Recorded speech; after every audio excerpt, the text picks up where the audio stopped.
everybody. Blue Jacket 66 here for another quick video. This is it's Dave. I'm going to do a non-sport card one on one of my favorite non-sport card sets, and that's the 1962 Mars Attacks. I like non-sport cards. I don't really collect any singles. I have a few sets, my favorite being the 1965 Gilligan's Island set, which at one time was touted as the most rarest post-war non-sport card set. I don't know that, it was before the internet and where everybody could track things down. I don't know if that's still the case, but I love that set because it was a gift from me a long time ago. But this 1962 Mars Attack set, my son and I put together several years ago, just slowly. I was kind of looking for pretty good centering and mid-grade stuff, all raw, of course, and put it together over a couple years, and it's been kind of sitting on the shelf. We look at it from time to time, but what got me to, hey, maybe do a video on it is when I was in Switzerland and I think it was in Lucerne. I was in this old bookstore and looking through books and looking for Tintin books, and everything was in French language, but I did find this book.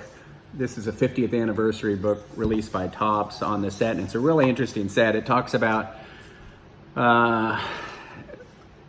the plan, it was a bit time, space, Mars, all the B movies back then and the robotic stuff. So they decided to do this series of cards on Martians leaving Mars and attacking Earth.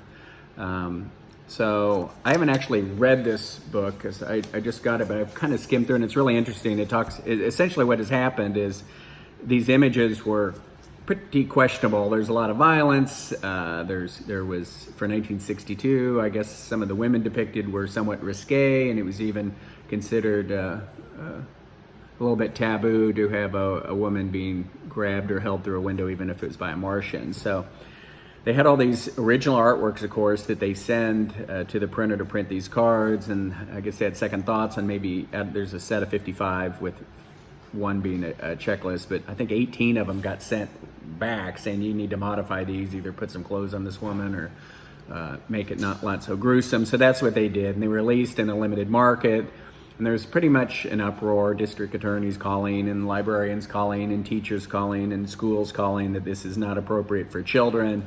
So it was really a limited run. I don't know that these are considered scarce per se, but this book says a mint set will run you about $25,000. I have no idea if that's the case. I do have one of the images, I think it's Killing the Dog. I have that like a PSA 9 that I got. There's a couple what are considered kind of classic images in this. And you may have seen, if you ever, I think Heritage at times has had their original artwork for sale. The original artwork for these cards, some of the original artwork, and they go for astronomical sums. So I guess this would have been the original pack. I'd love to have a wrapper. Card number one's always difficult. This is the Invasion Begins.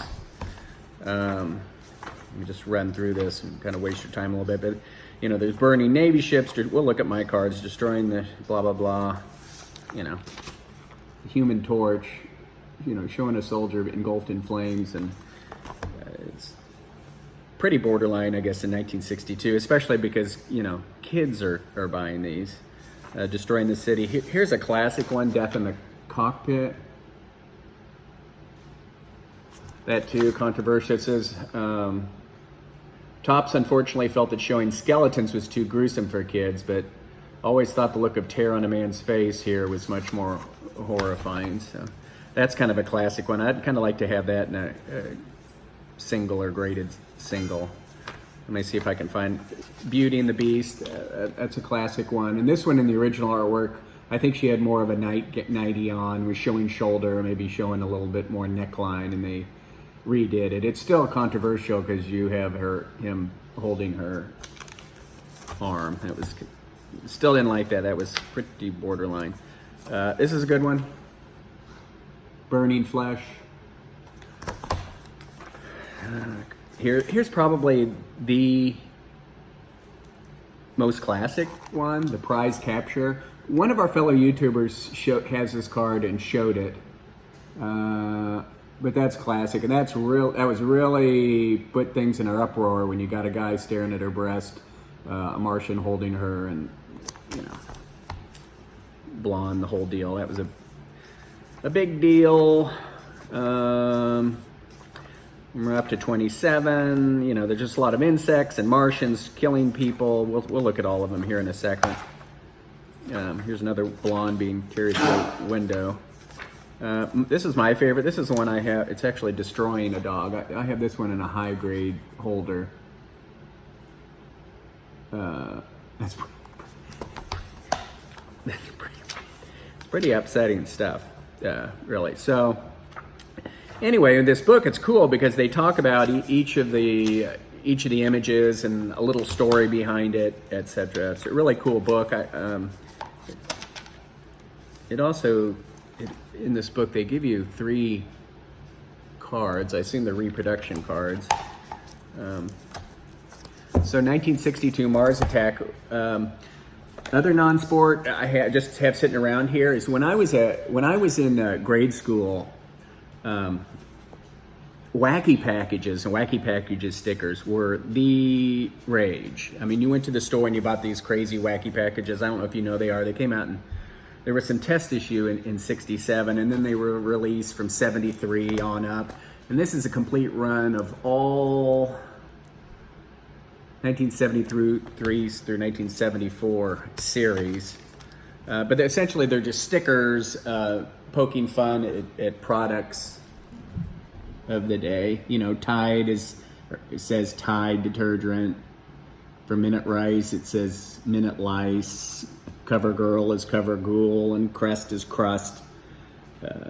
Bazooka Gum is Gadzooka. So I've got all these series, all of 73, all through 74, and 12 series. Each of the series has, I don't know, like 35 cards, but man, I love this. This is straight out of my, 6th, 7th grade. Those stickers were fantastic. Here's some superhero stickers from 1967. Another kind of non-sport thing. It's made by Marvel, put out in Marvel in 67. That's a complete set. And I'm working on, very, very slowly, this 1965 Batman Laughs set. I don't know how many are in it. I've looked for, of course, raw, mid to upper grade, and well-centered. And I've been working on that for like 3 years, and I haven't really looked at it in a year or so because it's really tough to find them centered, and it was getting frustrated. But I want to get back to that because I want to complete that set with my son. So let's look at this. If you want, 1962 Topps Mars Attack. Probably one of the most famous and renowned non-sport issues.